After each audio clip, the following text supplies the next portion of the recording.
Okay, Shalom. Giving all praise and glory to the Most High, power of Abraham, Isaac, and Jacob. As always, I'm going to start with Colossians 3 and 17. And whatsoever you do in word or deed, do all by Hashem Mashiach Yahushai. Give you thanks to the Most High and the Father by Hashem Mashiach Yahushai in the name of the Lord and Savior. That's what I'm saying in Hebrew. And I just read to the class, anything other than in the prologue of, let me read this to you anyway. Maybe you understand why I keep saying by Hashem Mashiach Yahushai in the name of the Lord and Savior, where y'all might say, in the name of Jesus Christ, or whatever name you use in English. Just understand what the Most High said in the prologue of the Ecclesiastics. It says, well, let me read it. Say the prologue of the wisdom of Jesus, which is Yahushai, another Yahushai, the son of Sirach. He was the son of Sirach, not the son of Joseph. So there's another Jesus. Like Joshua's name is Jesus. That's where it comes from. So now, it says, for the same things uttered in Hebrew and translated into another tongue have not the same force in them. And not only these things, but the law itself and the prophets and the rest of the books have no small difference when they are spoken in their own language. So the Hebrew has more power than speaking in other language. That's what it's saying. So it's beautiful that we do have the opportunity to speak in Hebrew, or you hear me saying, Bahashem Mashiach Yahushai. That is spiritual power. That's a Mashiach Yahushai going to the Most High on our behalf to receive the spiritual power from the Most High. So I want to deal with the Feast of Unleavened Bread today, and I want to bring forth a difference between the Feast of Unleavened Bread and the Passover. The Most High will allow us to inherit His Spirit for tonight to be able to look at this, get some understanding. So let's go to Leviticus 23rd chapter and the 6th verse. Well, first we better go into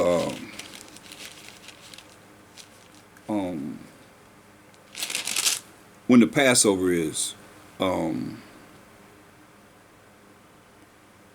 and that is on the 14th of the first month of Abib. Okay, so let's still go to Leviticus 23 and 6. We'll get to that. So I want to make sure I cover all these scriptures today. Well, it's right here. Leviticus 23 and verse 4. It says, these are the feast of the Most High, even holy convocations. Convocation means gatherings, even holy gatherings, which you shall proclaim in their seasons. In the 14th day of the first month at even is the Most High's Passover. That's the 14th day for the fourth month. On the 15th day of the same month, that's the next day, like today, for all those that honored the Passover yesterday. On the 15th day of the same month is the Feast of Unleavened Bread unto the Most High. 7 days ye must eat unleavened bread. So we're supposed to eat unleavened bread every day. So say the first day ye shall have an holy convocation. That's the first day of the Feast of Unleavened Bread. You shall do no servile work therein. Okay? Then it tells what we did. Now we don't offer any sacrifices of animals because of Mashiach Shai's ultimate sacrifice. That sacrificed his life for the 12 tribes of Israel. So now let's look at Exodus, Numbers. Go to Numbers 33 and 3. You're going to see the Passover is on the 14th. And if you gather on the 14th, you got to gather on the 15th because it's a holy day too. Holy convocation too, as we just read. Numbers 33 and 3.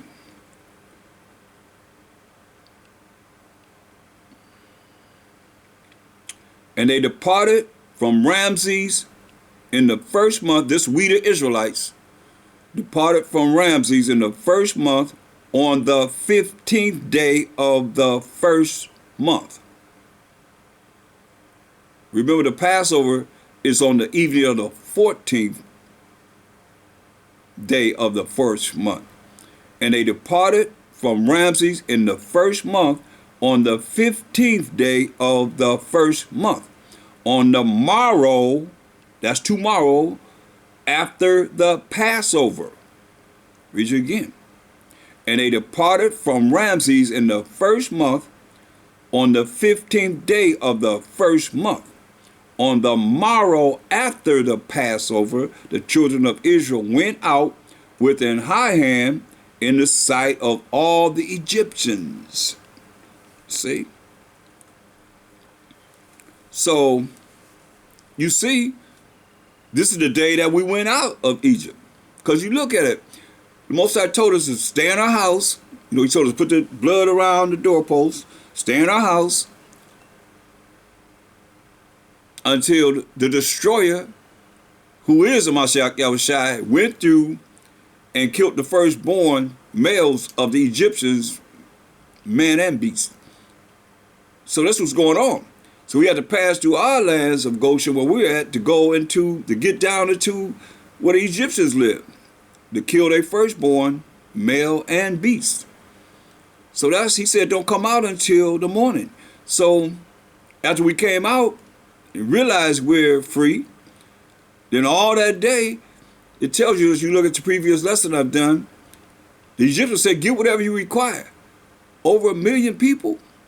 We didn't have social media to say, hey, go to this website, go to this, we're free. So the word had to go around to let us know that, and all day long we getting all the things that was required once people believed that we were free. So that's why I listen to what it says. Numbers 33 and 3, you're going to see it over and over again. And they departed from Ramses in the first month on the 15th day of the first month. So the day starts from evening to evening. So that evening, first evening of 14th, we dealing with the Passover. Killing the Passover, eating the Passover. Don't let anything be left until the morning. Don't come out until the morning. Right? So all that day we collecting everything from the Egyptians. Everything they said we require. You know, what you think? We required a little something? Just like when we leave this kingdom. Obadiah 17 said we'll get all their possessions. You know, so it is what it is. So that's why it's saying on the 15th they will start the next evening. That started the next evening. Okay? So now, go to Exodus 34 and 18. Exodus 34 and 18.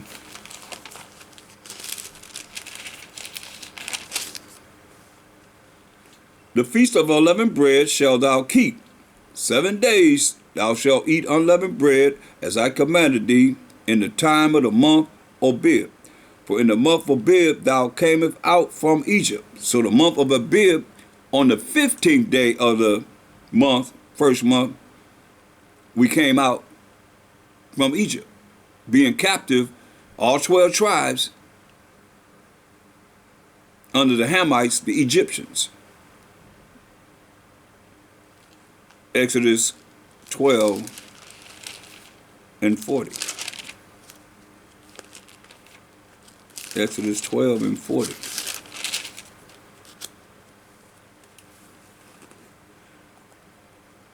Now the sojourning of the children of Israel who dwelt in Egypt was 430 years. Now 350 years we was ruling Egypt.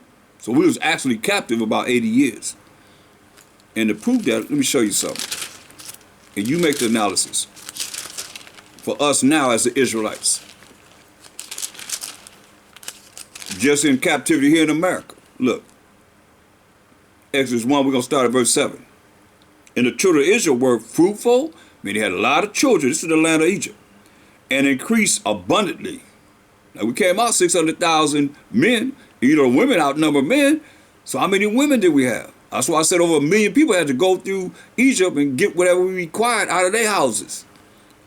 Fruitful and increased abundantly. That means we had a lot of children.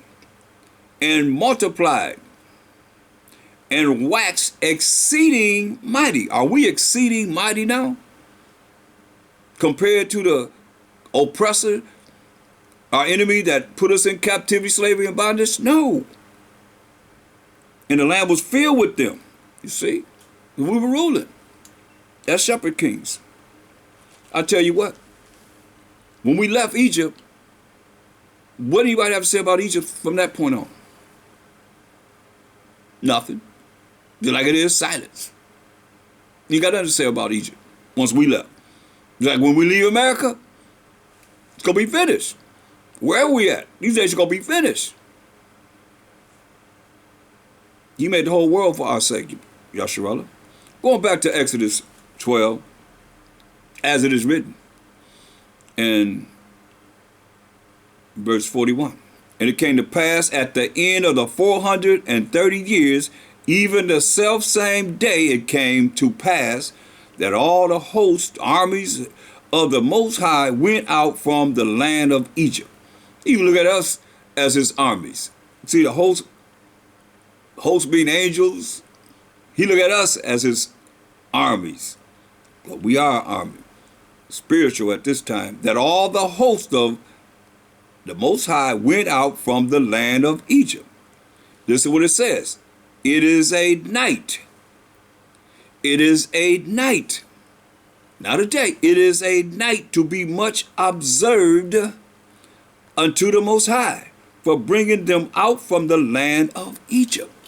You see? But see, if we have the Passover, everybody come together on the Passover on the evening of the 14th, or whenever the 14 days from the new moon, because it varies from how people are actually looking at the new moon at this time.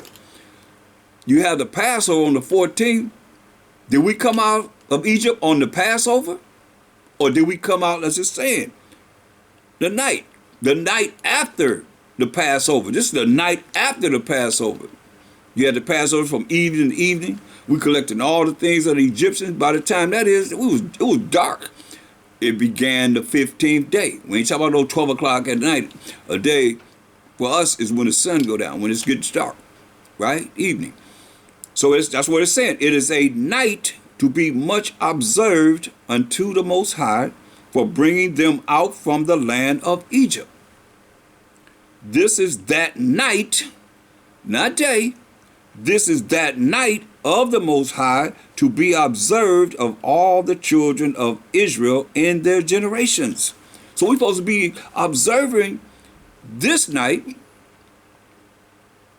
the night that we were freed from bondage, captivity, slavery under the Egyptians. He said, it is a night to be observed of all the children of Israel in their generations. You see? As joined. It's very important that we see this. So no matter how you look at it, you do the Passover on the 14th. The 15th is a day that we come together in remembrance, as he's saying, observing the night that the Most High, he freed us from captivity under the Egyptians.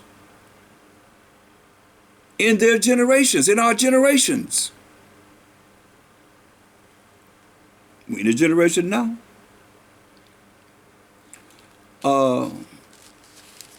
Jump up to verse 17.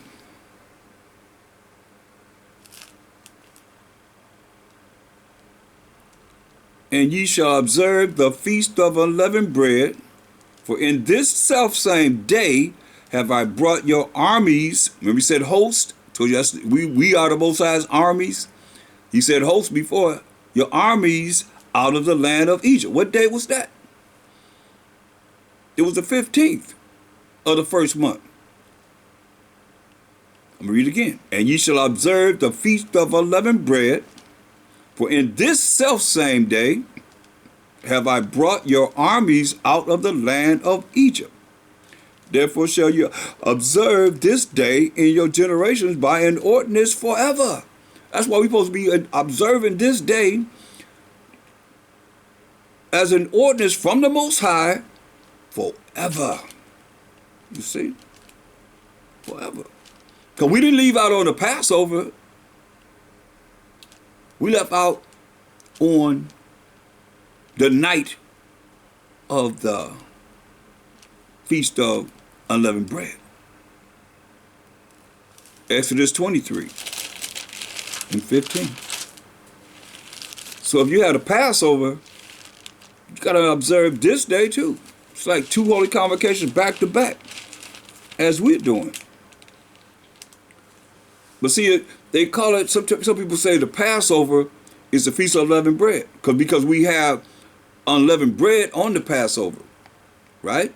So they include the Passover as the Feast of Unleavened Bread, but we didn't leave Egypt on the Passover. We left Egypt on the next day, that night. You gonna tell me 1 million people can gather all whatever we required? And they say get whatever you require, and you just went in there and got a little something? Nah. Said we spoiled the Egyptians. You know how we are. If you don't, you better ask somebody. Exodus 23 and 15. We probably was getting everything we could get. Exodus 23 and 15. Thou shalt keep the feast of unleavened bread. Thou shalt eat unleavened bread 7 days, as I commanded thee, in the time appointed of the month of Abib. That was what we call our first month.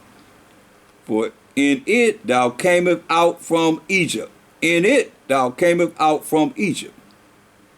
And none shall appear before me empty. So now, did we come out from Egypt on the Passover night? Or did we come out from Egypt on the night after, the 15th? That's the question.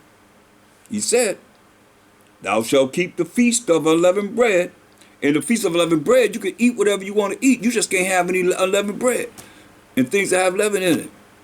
You know, but the main thing is getting the leaven out of ourselves, the wickedness and the evil out of ourselves, the change. This is like a 7-day period that you can get yourself cleaned up, like we have one day of Atonement, when you should be looking at my sins are forgiven when you ask the Most High to forgive you your sins. You understand?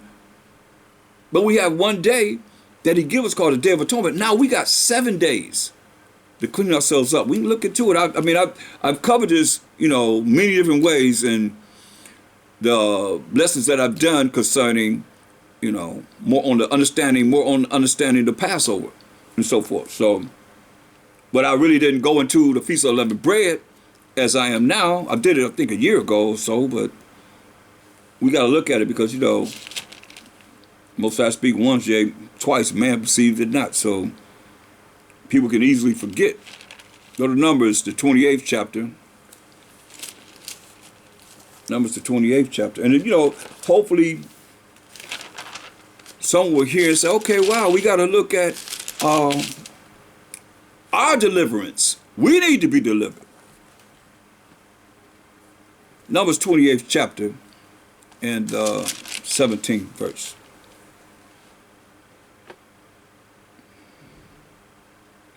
And in the 15th day of this month is the feast. And in the 15th day of this month is the feast. This is the day that we come together and have a feast. Like regular feast, we have all the food for a feast. You just can't have bread that's leavened. You can have unleavened bread because you got to eat unleavened bread for 7 days. But you can't have anything that have leaven in it. But you have a feast. You can have all kind of foods the next day after Passover. Passover is what? The meal is lamb or goat. This year I had lamb and goat. And bitter herbs. You got the unleavened bread. And, you know, grape juice or wine if you want. You see? That's the meal. That's it. On the Passover. Does that sound like a feast to you? All of that's symbolic. Representing Mashiach Yahushua.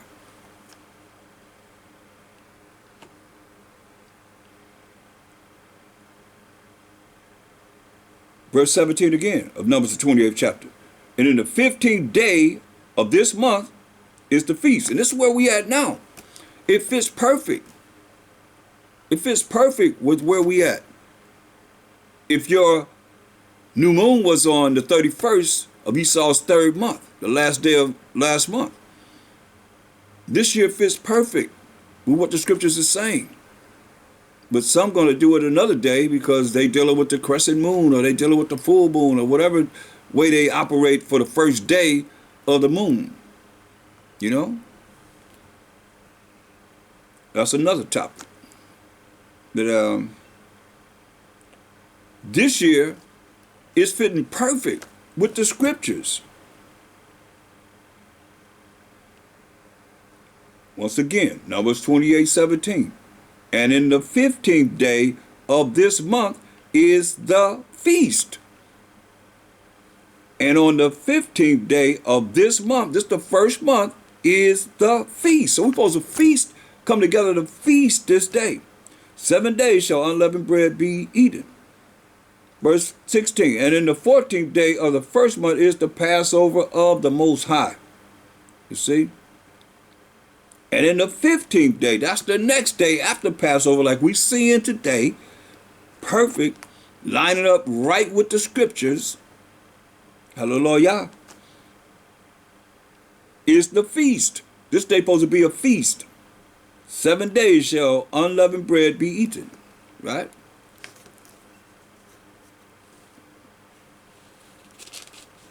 But see, a lot of people are doing it opposite. They're coming together on the Passover, and then the feast day, which is the 15th, when you can eat anything you want to eat except for leavened bread or anything that have leaven in it. They're not coming together for the feast. It's just one day. The Passover, you can't make the 14th and the 15th be the same. You hear what he said? And in the 15th day of this month, that's the first month, where we at now, exactly where we at now, is the feast. That you know. 7 days shall unleavened bread be eaten. Deuteronomy 16:16.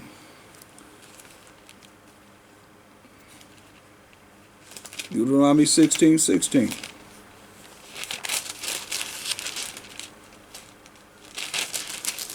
When they had the Passover, they was in the house. In the wilderness, they was in their tents. He already gave them the directions of what to do. So Deuteronomy 16:16, 3 times in a year shall all thy males, all the men, appear before the Most High, thy power, in the place which he shall choose, in the feast of unleavened bread, which we're in today, and in the feast of weeks, and in the feast of tabernacles, and they shall not appear before the Most High empty. That's why these 3 times in a year, men are supposed to be saving up for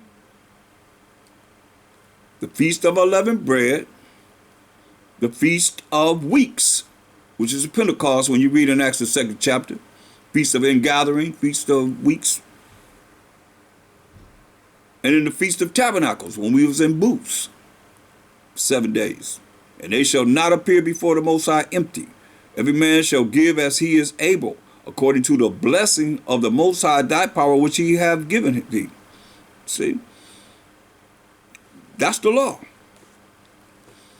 Look at 2nd Chronicles, the 8th chapter. 2nd Chronicles, the 8th chapter.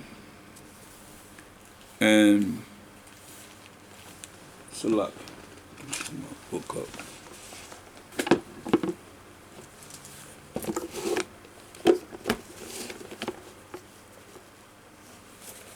Second Chronicles, the 8th chapter and the 13th verse.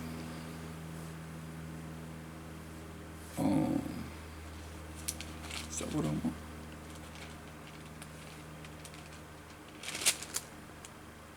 Oh yeah, it says, even after a certain rate, evening, every day, this is Solomon offerings. Even after a certain rate, every day, King Solomon, David's son, offering according to the commandment of Moses on the Sabbaths, every 7 days, and on the new moons, and on the solemn feasts, 3 times in the year. even in the feast of unleavened bread, and in the feast of weeks, and in the feast of tabernacles. See?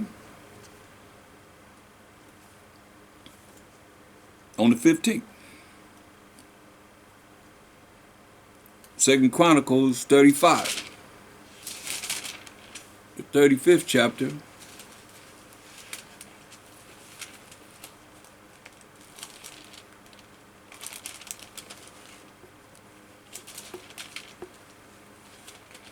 And the 17th verse. And the children of Israel that were present kept the Passover at that time and the feast of unleavened bread. And the children of Israel that were present kept the Passover at that time. On the 14th evening is the Passover. And also the feast of unleavened bread. 7 days, you see. I hope y'all seeing this.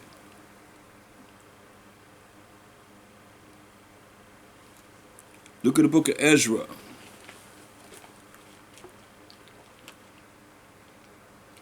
Ezra, let's see what I want. The 6th chapter.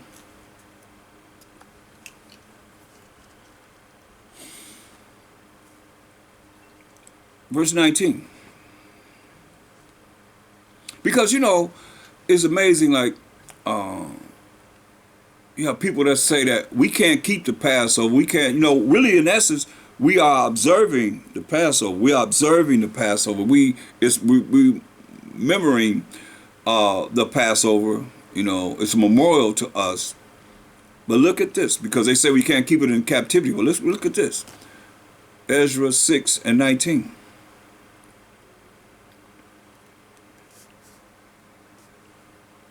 And we're going to concentrate on 22 as far as dealing with the Feast of Unleavened Bread. But look, I'm going to read from here. Look what it says.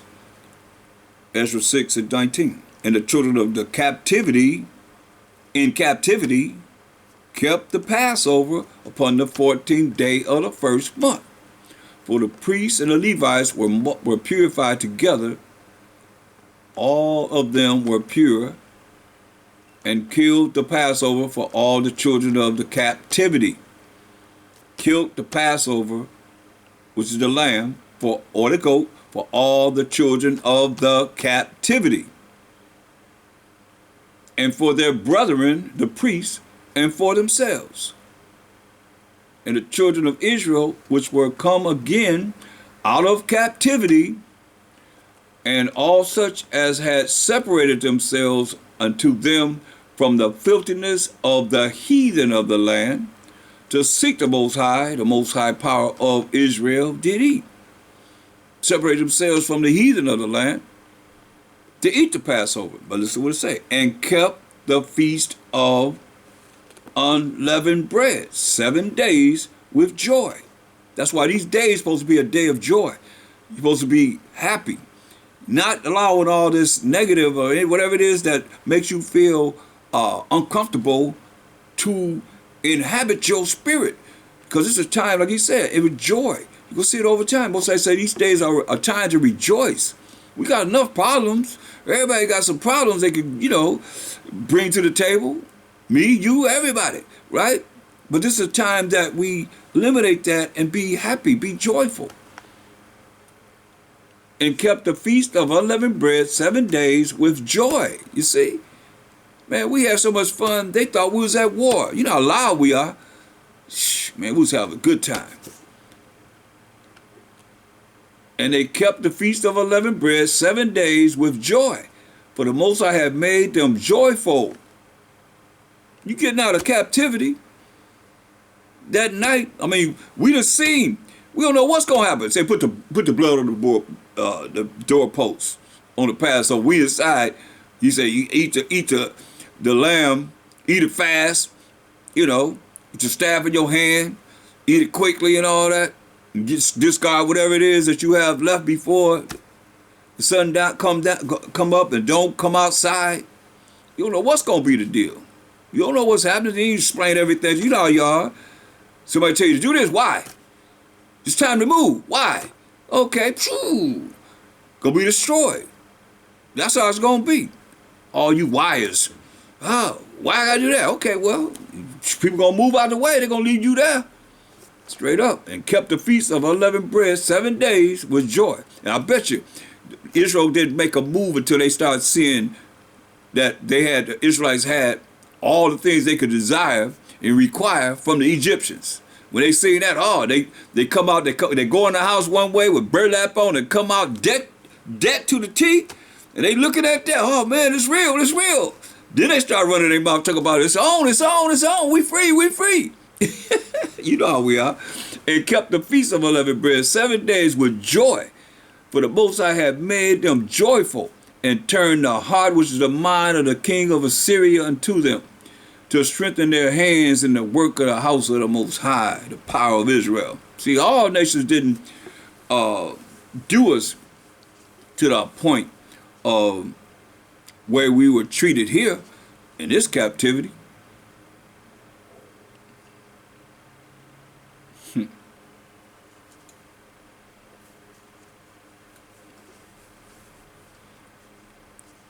Look at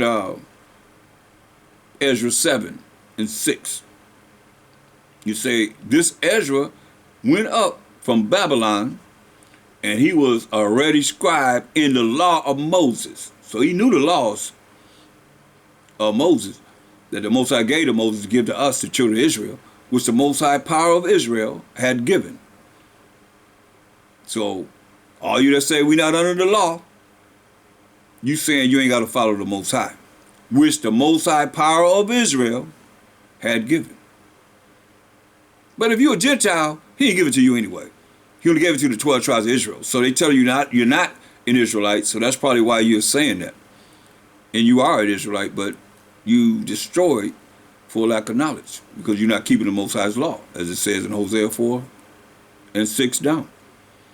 But it say, which the Most High power of Israel had given. Let me read it again. This Ezra went up from Babylon, and he was a ready scribe in the law of Moses.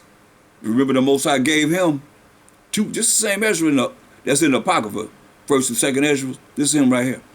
He gave him 204 books, whereas the majority of the people only have 66 books. The Revised Version Bible is not the wrong Bible anyway. It's not the King James Bible.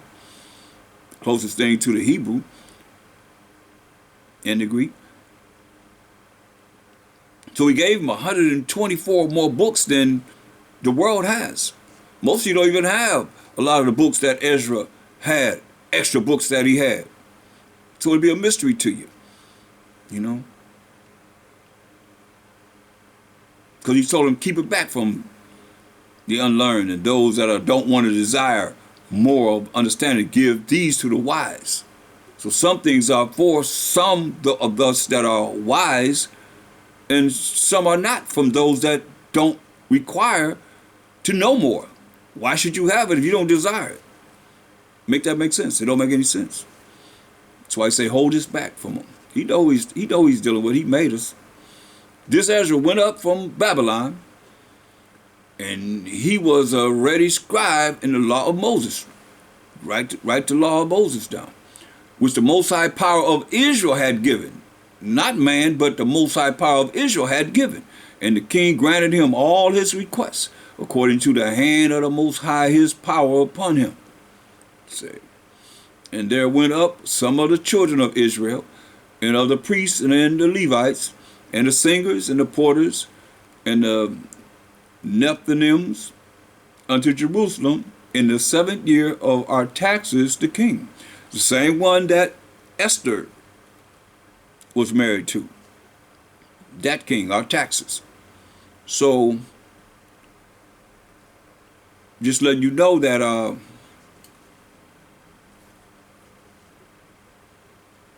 we were able to build a temple in captivity because the Most High ruling the kingdom of men, and he had Cyrus make sure that we build the temple. Another nation, under the Persian and Medes. empire. We was in captivity under them, but they wasn't treating us like we got treated when the Greeks came into power. Because you see here, look,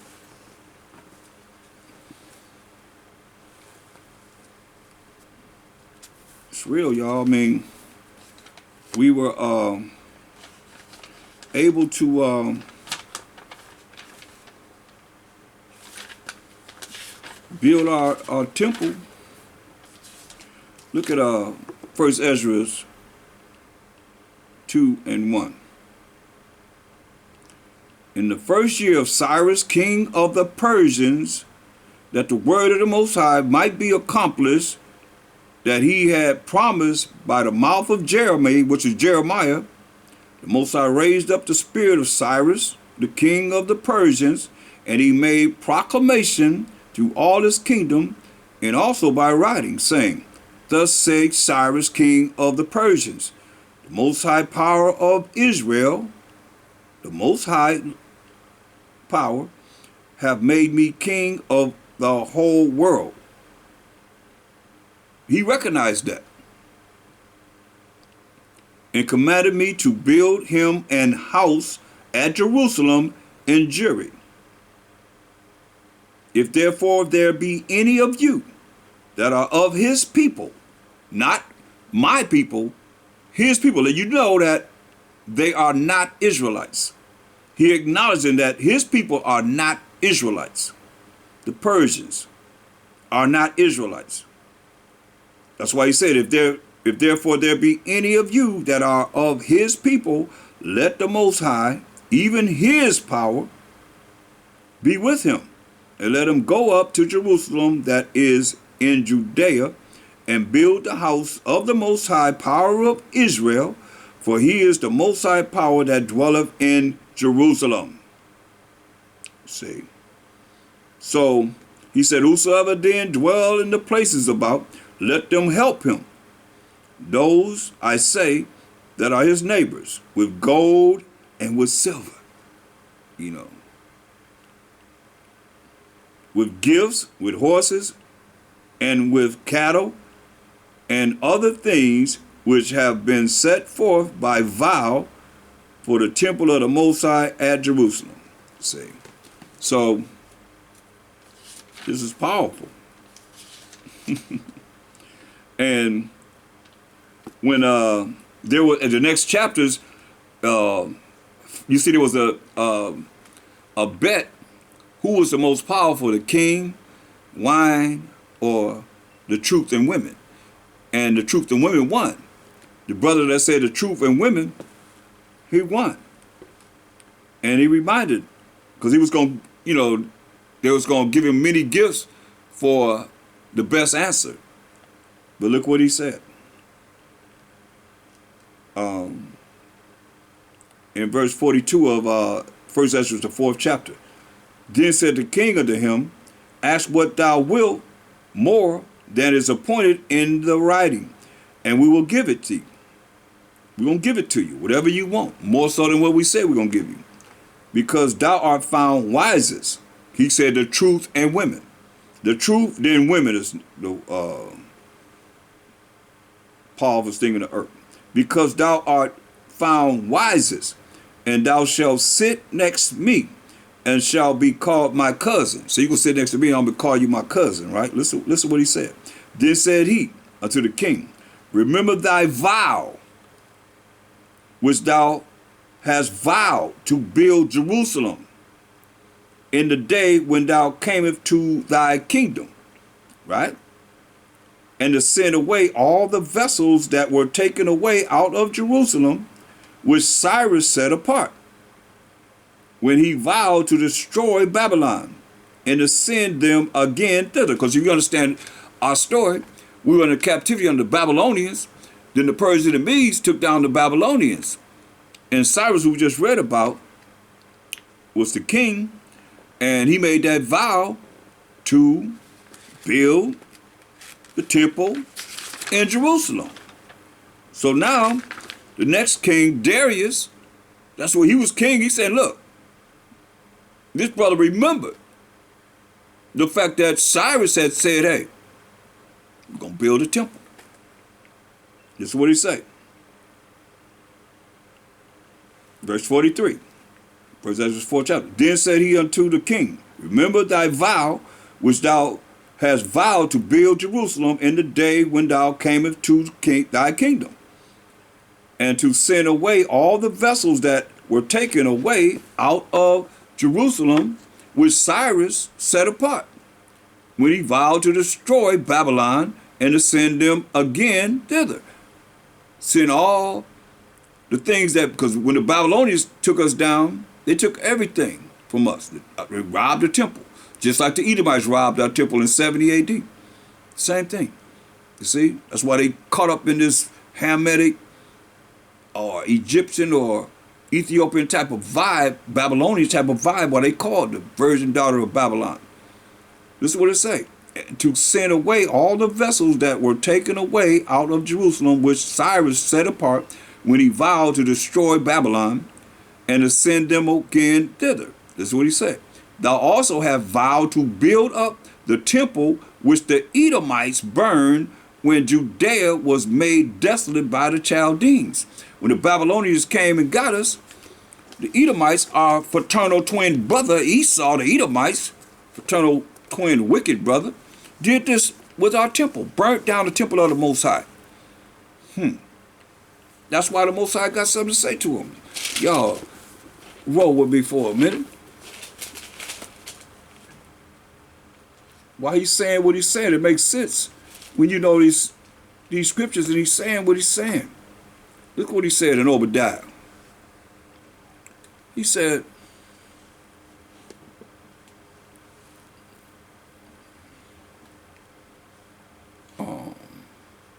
verse 10, it says, for thy violence against thy brother Jacob shame shall cover thee, and thou shalt be cut off forever. That's where we at in reaping and receiving the kingdom or our salvation, like we got out of the first Egypt. America is spiritual Egypt. We're going to get out of here. That's why he said, why? He said that's what he did. He burned down our temple. He told you that when the Babylonians took us into captivity. That's what we're looking at. For thy violence against thy brother Jacob, even unto this day, Zechariah 11:5 says what? Whose oppressors slay them and hold themselves not guilty.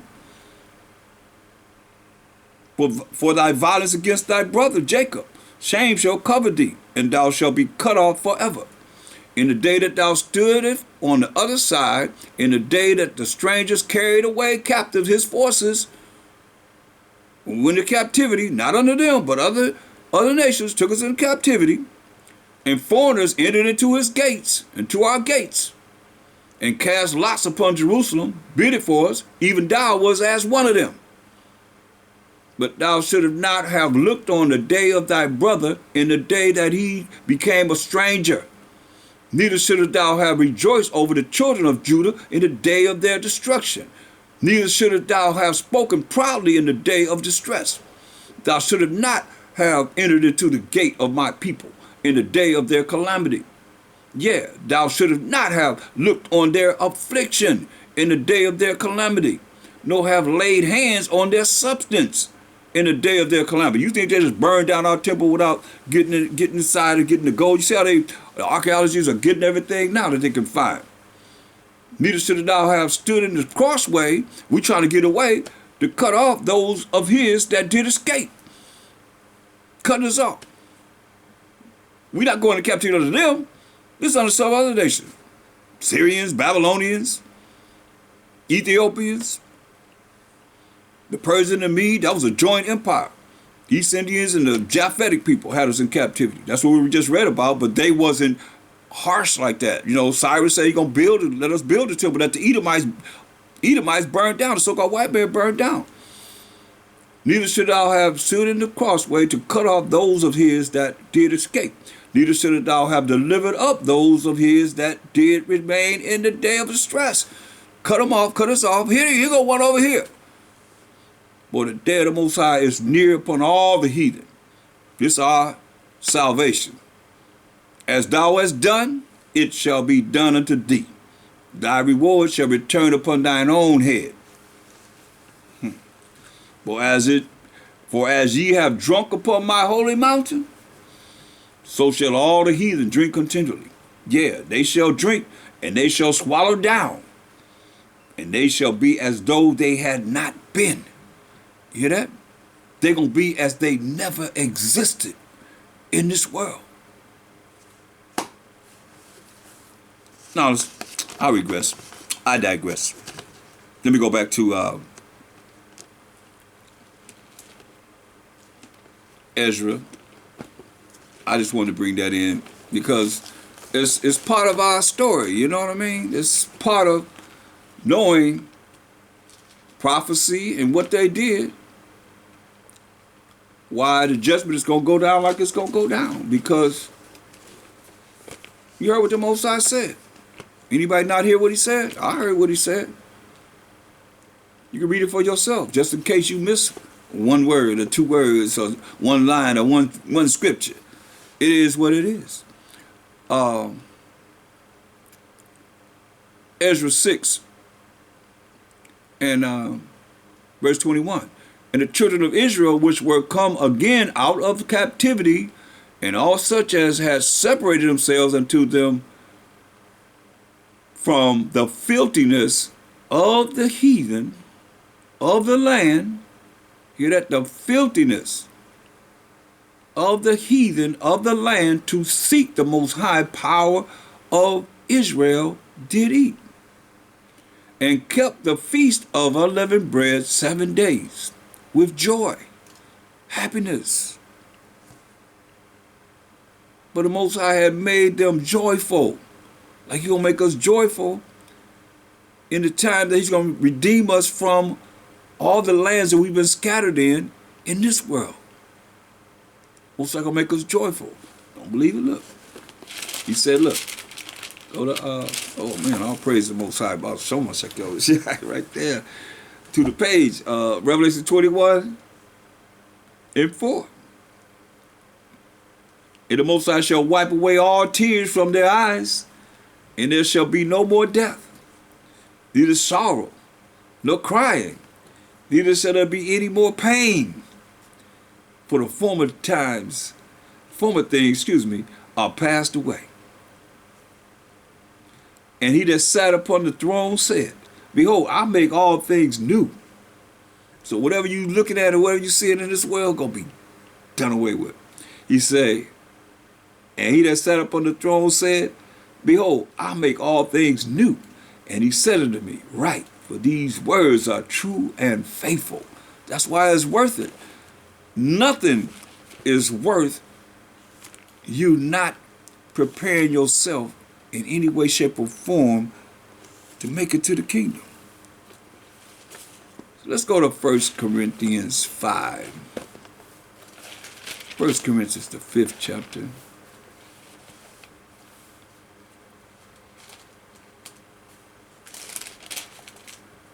And we're going to look at verse 7. 1 Corinthians 5 and 7. It's saying, purge out therefore the old leaven. You know, we're dealing with Feast of Unleavened Bread. And carnally, we're dealing with eating unleavened bread for 7 days, right? But the spiritual understanding is how we as a people, how we purge out what it's going to say here, the wickedness and the things that are undesirable to the Most High out of ourselves. It said, purge out therefore the old leaven. That's that old wickedness. All the things that have you be not joyful, especially for this time. All the things that would not have you be joyful, you got to get rid of that. That's why he says it's a time of joy. He said, purge out therefore